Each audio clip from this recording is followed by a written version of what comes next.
Good afternoon, everyone, and welcome back to Gaming News, where we discuss all things within the gaming industry. And due to last week's chaos, I didn't get a chance to cover a lot of the news pieces that I had already found that I intended to discuss for last week's video. But unfortunately, I was not home for the majority of the time that I would normally do recording for that. So you are getting 2 weeks worth of gaming news in one video. And the other topic that I will cover within gaming news is going to be a separate video. And of course, that is going to be Activision Blizzard, because there's a number of things to catch up on with that topic as well. So, with that, let's get started on topic number one. So first, we are going to take a look at Ubisoft being in the news for something very much downvoted on many different platforms with their introduction of Ubisoft Quartz. This is an NFT playable situation within their game Ghost Recon Breakpoint, and you'll be able to try it already if this is something you're interested in. I personally am not really a fan of the NFT craze, but there are people who are very much interested in this thing. If you're interested, Ubisoft does have a video talking about Ubisoft Quartz and giving you a little bit more information, but of course the most useful thing here will be the website itself, where they have frequently asked questions of what this is. So Ubisoft Quartz is a new experience available to our players, built upon our vision of creating ever greater connection between you and the game worlds you love. The Ubisoft Quartz platform is the place where you will be able to acquire Digits, the first Ubisoft NFT, playable in an HD game and relying on an energy-efficient technology. Digits will be playable on the Ubisoft Connect PC version of Tom Clancy's Ghost Recon Breakpoint. Then, of course, it goes into detail about what a digit is, which are exclusive, non-fungible tokens that represent a unique collectible and in-game cosmetic playable item. These can range from in-game vehicles to weapons through pieces of equipment. For this experience, digits are only available to Tom Clancy's Ghost Recon Breakpoint Ubisoft Connect PC players. They are created in limited number, and each collection of digits is called an edition. Then, of course, they go into detail about what that is going to bring to your overall gaming experience, and it will apparently give uniqueness and exclusive experience of the game and new opportunities that you wouldn't have normally. And of course, they have more questions that you can take a look at on their website about it. However, of course, there are many articles and definitely a backlash having to do with NFTs. Specifically, Kotaku covered that Ubisoft devs don't understand the company's NFT push either. So I've highlighted a couple of things within this article, which is last week Ubisoft revealed its new NFT tech platform called Quartz, and it didn't go well. The announcement that Tom Clancy's Ghost Recon Breakpoint would be the first game to implement cryptocurrency-backed items was downvoted on YouTube over 40,000 times. Now, it turns out even many developers at the Assassin's Creed publisher have no idea what to make of publisher's new NFT scheme. And it's not surprising, because some developers raise concerns over the environmental impact. While Quartz is based on cryptocurrency Tezos, that derives its value from proof of stake technology rather than an exponentially more energy intensive proof of work algorithm, there's still a lot of debate over the strengths and weaknesses over this alternate form of crypto generation. Others simply felt like the announcement was just a vehicle for meaningless buzzwords and another unnecessary PR disaster for a company whose reputation is already in shambles following a litany of allegations of sexual misconduct and worst place mistreatment over the last year. Damn, Kotaku. Just saying. Hot damn with the shots fired lately. Anyways, the article continues. Despite quartz being in the works for 4 years, NFTs are still in the early stages of implementation at Ubisoft. The current one offered through Ghost Recon Breakpoint, which was roundly derided by critics and fans at launch and never recovered, is a helmet for those who have spent over 600 hours in the open world tactical shooter. 600 hours to earn an NFT, tweeted YouTube game critic SkillUp. Now crypto bros will just AFK bot to farm hours so they can collect their shitty helmet. UB wins because they can book these metrics as increased monthly active users, even though it's all pumped up by this garbage. I can't say I disagree with that sentiment because hours played, I have been playing a ton of Dragon Quest Builders 2 lately, and there were multiple occasions where I will save the game when I feel like I'm somewhat passing out, and I will zonk out, and the game will still be open for a number of hours.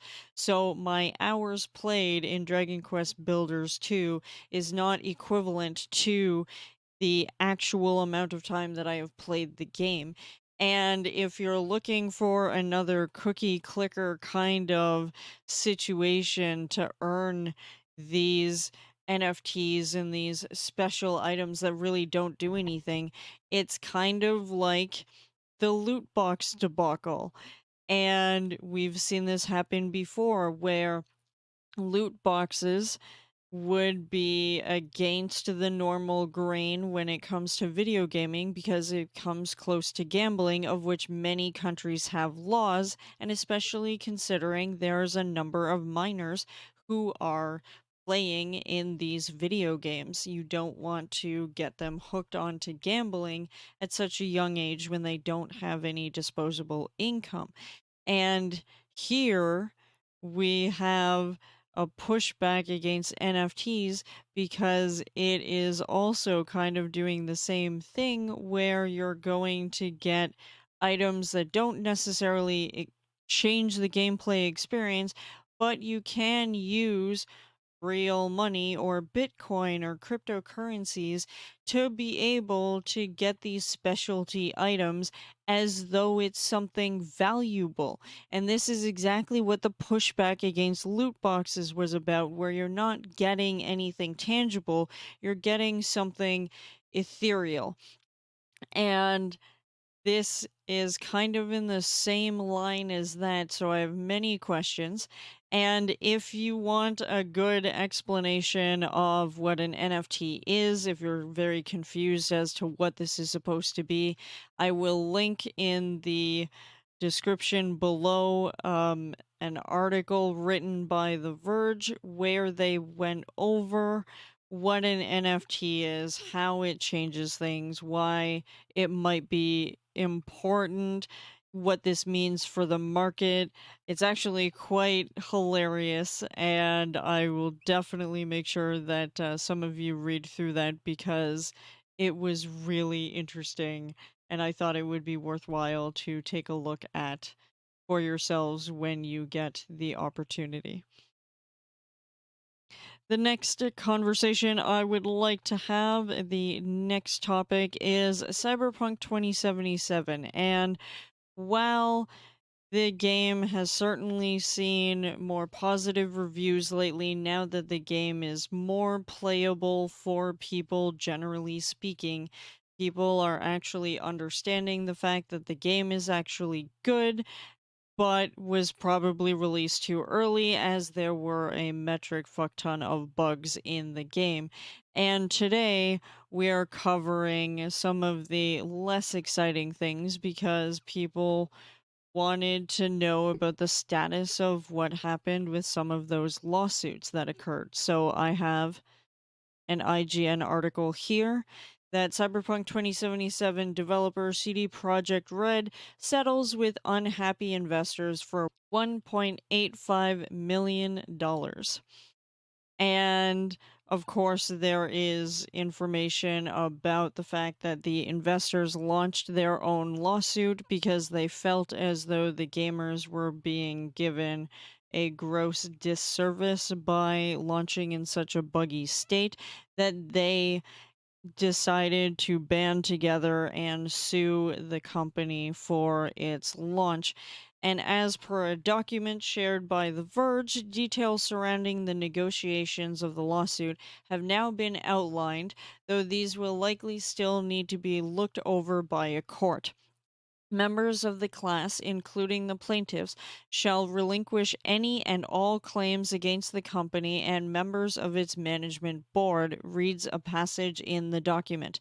In return, a settlement in the amount of $1.85 million US shall be paid out to the class by the company and its insurers. The lawsuit in question were brought forth earlier this year after shareholders believed they had been misled by the developer over the game's performance on Xbox One and PlayStation 4. Upon launch, the game featured a particularly broken run on last-gen consoles and was subsequently removed for a period of time from the PlayStation Store, with 30,000 refunds also being issued to players upon request.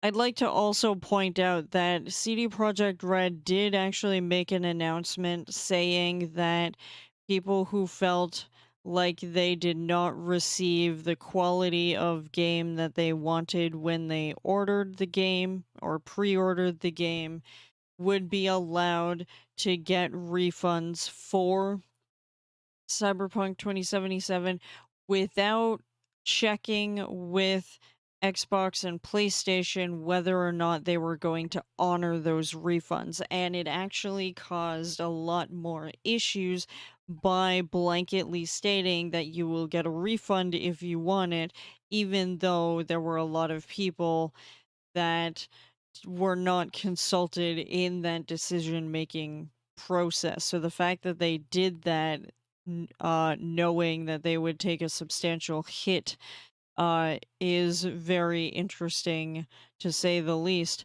But the original Verge article talks more about this class action lawsuit.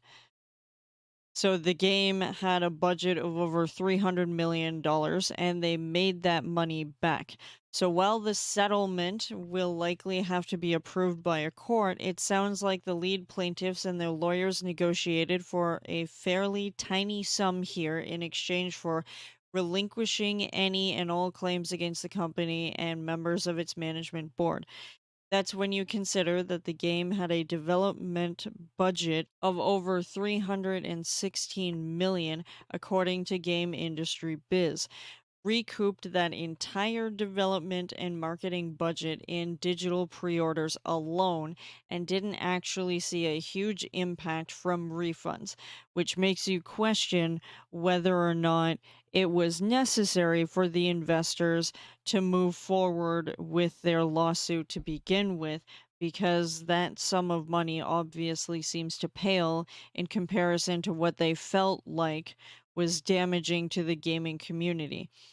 Incidentally, as the article continues, perhaps the plaintiffs didn't have much of a case. It's worth noting that this lawsuit, technically four lawsuits that had been rolled into one, were brought by shareholders who believed they were misled by the company about financial performance, not gamers who purchased the game. And that's even considering the fact that a lot of gamers decided that they were going to ask for refunds. So even though they had a substantial drop in terms of what it looked like to the average gamer. The company itself still saw massive profit from the sale of the game. So just keep that in mind when you're looking at these kinds of figures, because obviously the company is going to be making money not just off the video game sales, but also off of the merchandise and the advertising, and all of that revenue is also tied in. So it's not surprising that the amount of money that they made from the launch of the game and the fact that this lawsuit occurred would not really dent the amount of money they actually made in total. Anyways, despite the game's seemingly very decent sales, the company's reputation has slipped. Sales projections have lowered, and its stock price has fallen a reported 54% since last year. So obviously, they do link to the document as to the settlement that they have come to. And it's interesting to me because, again, the game is not nearly as bad as people believe it to be. It was the way and the state that it was launched in, it essentially launched too soon. And it's not nearly as bad as certain other games. Like a lot of people, I have gone into Cyberpunk streams, and the people seem to really enjoy the game, even with some of the issues, but they're issues that are manageable for them. Some people are not necessarily looking for that graphics integrity that a lot of people complained about when it came to Cyberpunk. But that wasn't the only issue. There was a lack of customization. There was a bunch of UI issues. There was the fact that some of the main story quests were bugged to the extent that people just could not progress in the story. And even more than that, CD Projekt Red just did not seem to talk to the public about what they were fixing or what they were finding. They did not really talk to the public about how they were going to make the game better. And even at that, they released a roadmap of things like launching their first DLC, which we now have in the game, which is a couple of new outfits and things in the game. And it has been fixed in a number of different ways, but I really don't believe that the graphics integrity was the only reason why a lot of people dropped the game. And I understand that. But again, it was very much if CD Projekt Red had waited a year to have resolved a lot of those bugs prior and then launched, we wouldn't be having this discussion that we seem to continually have. And even The Witcher 3 had similar issues when it first launched. It was a buggy mess.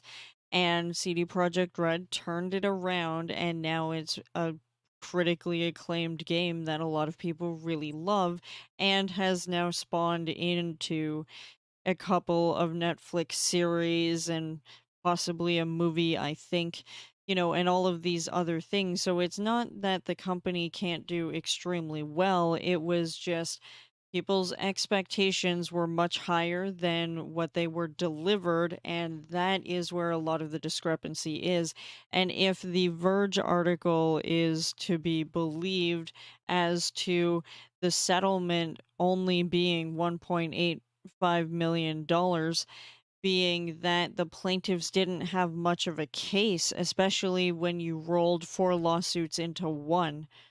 And if they were just simply not able to prove in court that gamers were incensed as much as they might have been, then obviously the sum resolved in a settlement or in a court case is not necessarily going to reflect what the shareholders believed to be true. And that just goes to show you that the shareholders don't necessarily know how video gamers feel about their games. People who actually sat down and played the game would have much more to say about what they wanted out of the game and what they expected out of the game, as opposed to the shareholders who probably have no idea about anything except for a bunch of numbers on sheets of paper to say, did we earn as much money as we really wanted?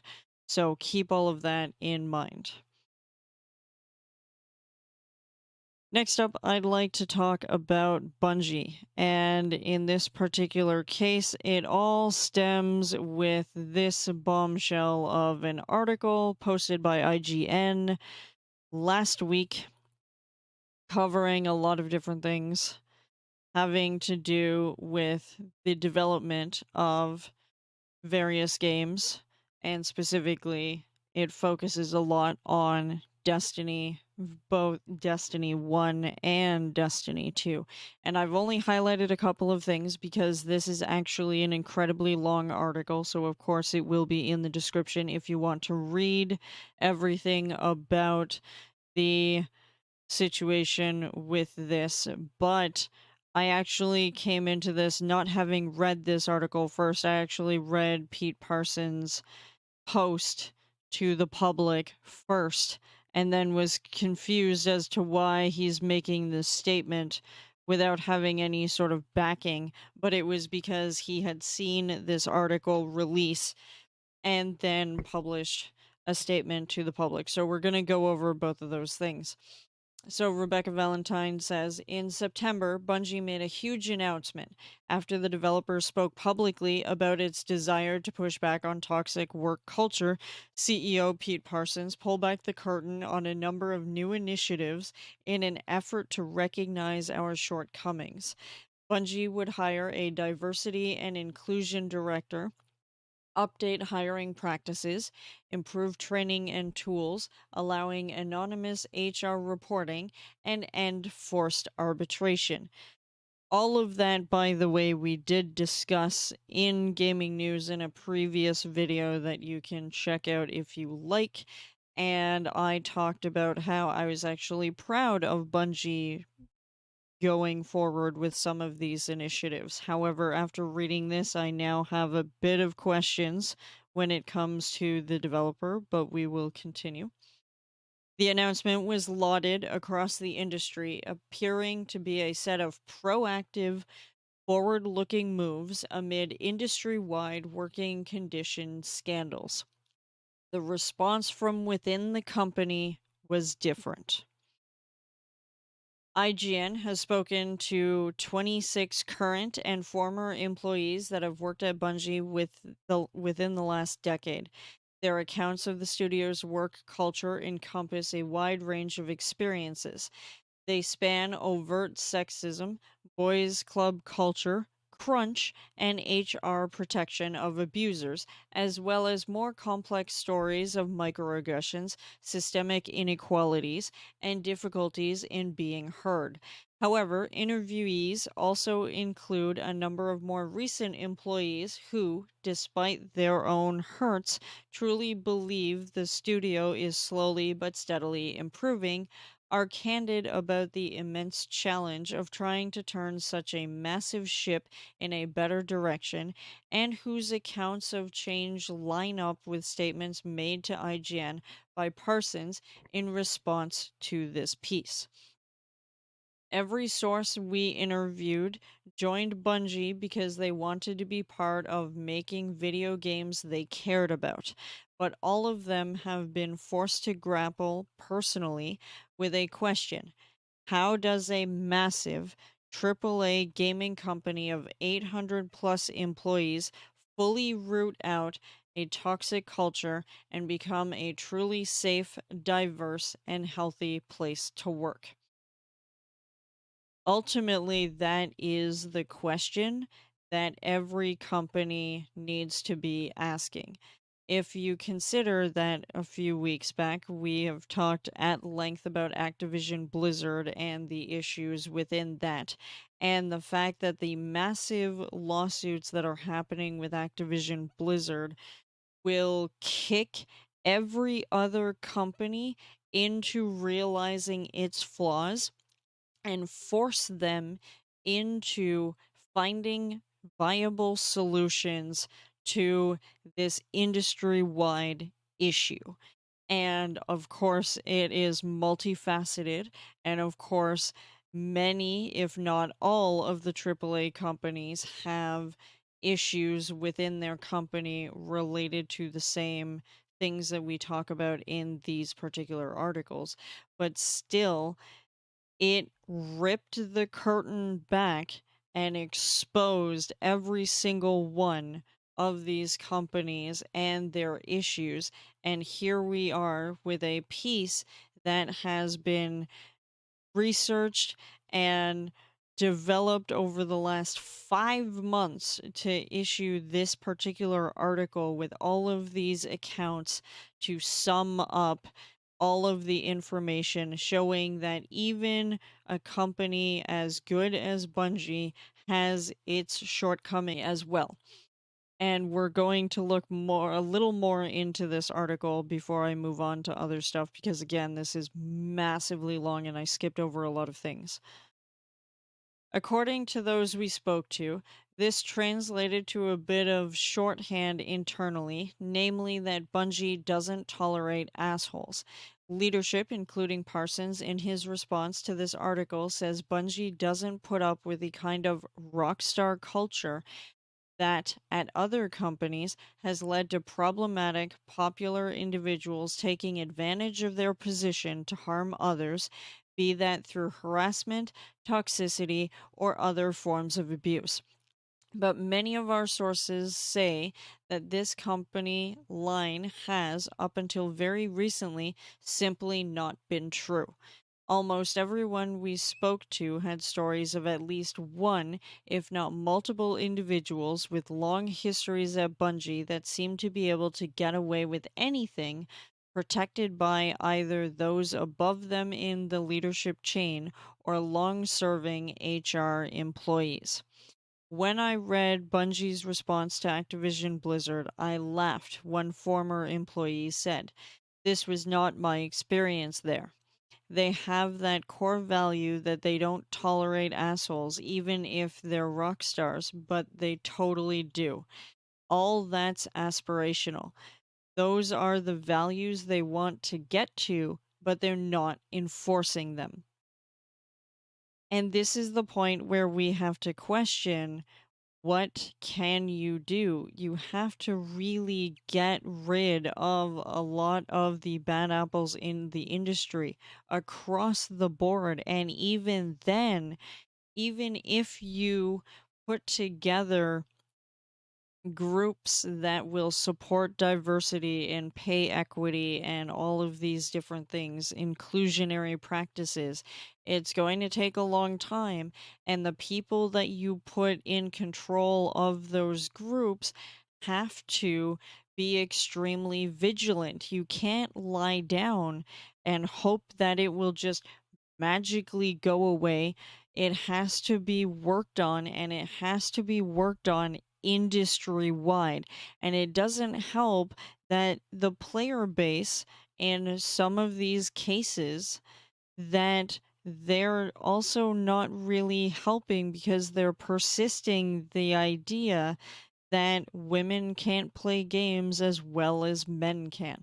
And this is something that needs to stop, not just in the companies themselves, but in the player base as well. And this is why I say it is industry wide, and that no matter what you do, no matter how many people you bring into these roles, it's not going to magically disappear overnight.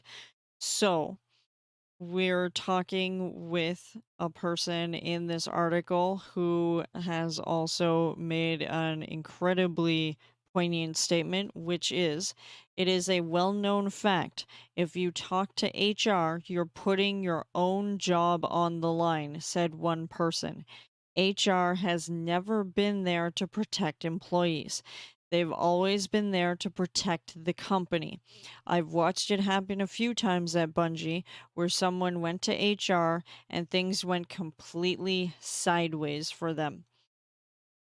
And that just goes to show you that even if you approach HR, even if there are people that are designated to handle these issues, that they're not going to put themselves at risk and they're not going to put the company at risk because that would stop them from being paid or anything sort of along that line where people become such, I want to say, fanboys, if you will, over their companies, over their products, and will zealously defend anything said in a positive light, even if the truth is not the same as what's being thrown out there as buzzwords and whatnot.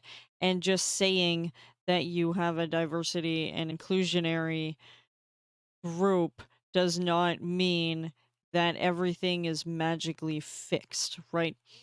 So let's look at the message from Pete Parsons. So this was obviously on December 10th, where he said, "First, I want to apologize to anyone who has ever experienced anything less than a safe, fair, and professional working environment at Bungie. I am not here to refute or to challenge the experiences we're seeing shared today by people who have graced our studio with their time and talent. Our actions, or in some cases, inactions, caused these people pain. I apologize personally and on behalf of everyone at Bungie who I know feels a deep sense of empathy and sadness reading through these accounts." So, obviously, Bungie has implemented a lot of changes and they are certainly being more proactive than a lot of other companies who will talk about change and all of these things but then don't follow through with it.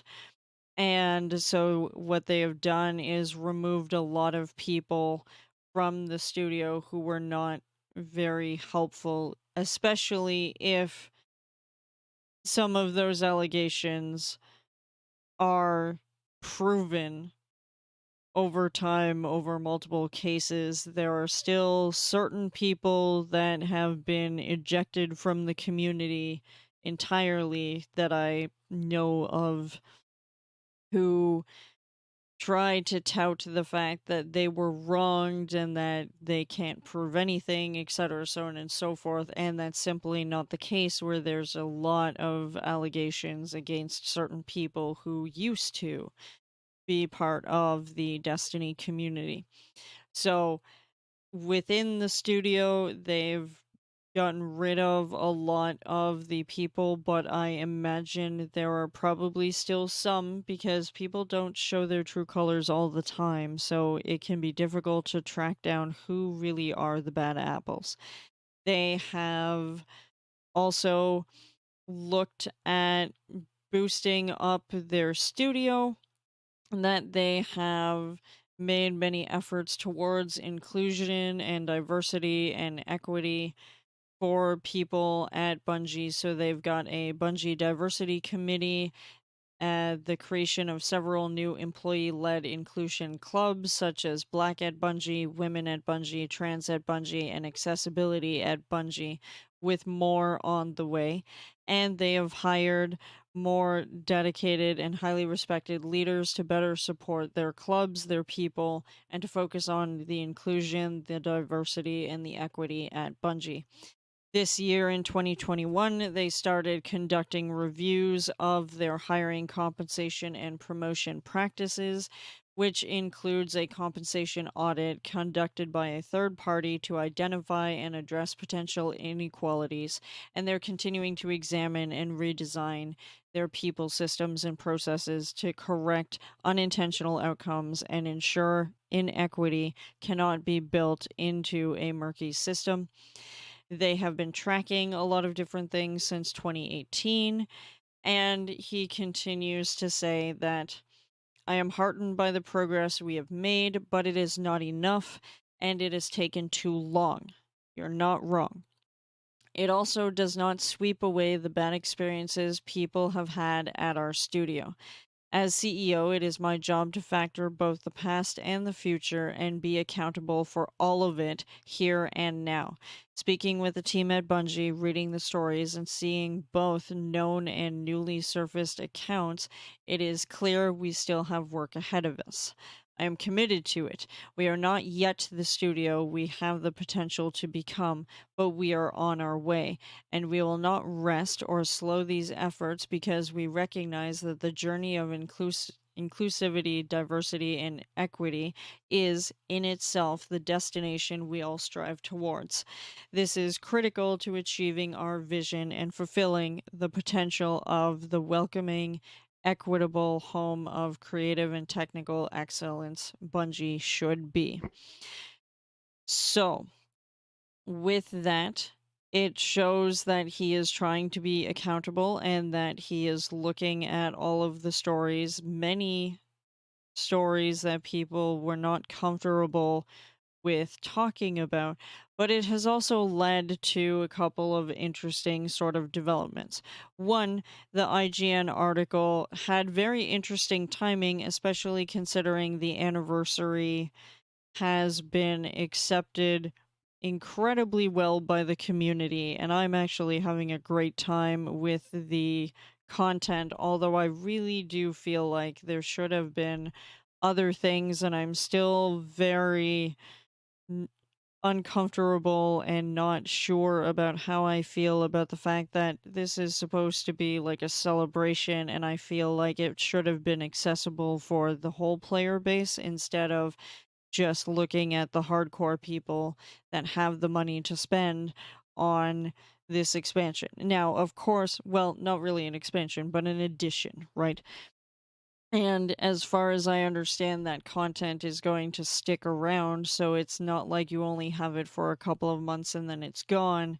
That content is still going to be there throughout, hopefully, the Witch Queen, from my understanding. But still, it just goes to show you that while I am a fan of the game and a fan of the developments that they have made over time, there's still a lot of work to do, and there's other things I'd like to cover in a future article that I need to do some research and some interviews. But moving on, IGN published another article on the 15th, which says that in an email circulated to employees today, which IGN has seen in full, DeHaunt reflected on her time at the company, saying she wants to do everything in my power to make sure everyone who works here has a safe, welcoming, and supportive environment. She then cited the need for the company's people team to move forward with membership largely comprised of people new to Bungie. She is officially stepping out of her official role as Senior Employee Relations Manager, but it is not clear whether or not she will remain within the company. In her email, she states that she will work with Holly Barbakovi, Chief People Officer, and the leadership team at Bungie to determine what the appropriate next steps are. Also, in her message, DeHaunt mentioned that her time at Bungie had included working through deeply challenging interpersonal conflicts, including termination of employees for performance, bad behavior, and for discrimination, racism, and sexual harassment.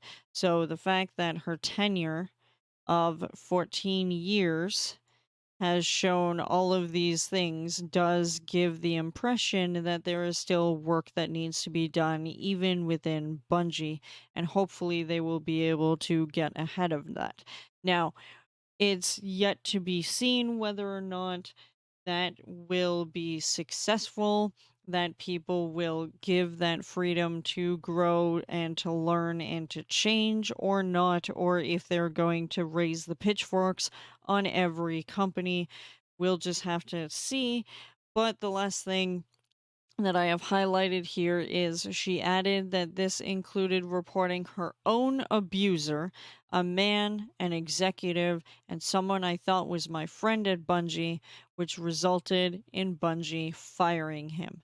So I am glad that Bungie is taking steps to make things better for their employees at the company, but there's still obviously a long way to go when you consider the full details given in the original IGN article, and when we consider what Pete Parsons has publicly said, because again, there are things that need to be worked on across the board within the gaming industry, and it has to start from within. Not only do the companies need to be better with their practices, but the players themselves also have to start getting rid of that negative concept. You cannot preach inclusion and pay equity and diversity and being better to people and then you be a trash human being yourself. It's just not how that works. Eventually, the true colors will come to the surface and you're going to get stuck in a very bad position. So hopefully Bungie will continue to fix their issues and I hope that they do get ahead of the game, but we have to see what happens with what they do and if their initiatives really do help change the face of the company and if people feel more comfortable at Bungie. The final thing I want to cover is Final Fantasy XIV. Now, of course, there have been a number of different things going on with Final Fantasy XIV, and the first is that sales are suspended due to server congestion. The Final Fantasy XIV development team is thrilled that players are enjoying the new Endwalker expansion, which launched a couple weeks back, but there's also cursing that popularity in the same breath. Yet again, Square Enix has temporarily suspended sales of the game's starter and complete editions as a way to ease the title's current server congestion. Director Naoki Yoshida made the announcement in a new blog post stating that the company is halting physical copies and digital sales. Interested players also won't be able to sign up for Final Fantasy XIV's often memed free trial, at least not for a little while. Ads for the games are also being halted in certain capacities. That is huge. The fact that they are not promoting the game as much and that they are halting sales is really showing how bad it can be for people to play the game right now. There's a reason why I have not actually touched Final Fantasy XIV in a couple of months. One, it was due to the amount of workload that I had up until a point, but then after that, because of Endwalker, I knew that a lot of people would be jumping on board and coming back. Like every MMO in existence, when there's a new update, you find a lot of people will flock to the game to see the new content, right? And so it stands to reason that I knew there would be issues, especially since there was already a queue time trying to log in to begin with. So, the statement that the article talks about is this, which is directly on the lodestone. And the producer and director of Final Fantasy XIV says, "We apologize for the ongoing congestion that has been occurring since early access and the official launch of Endwalker.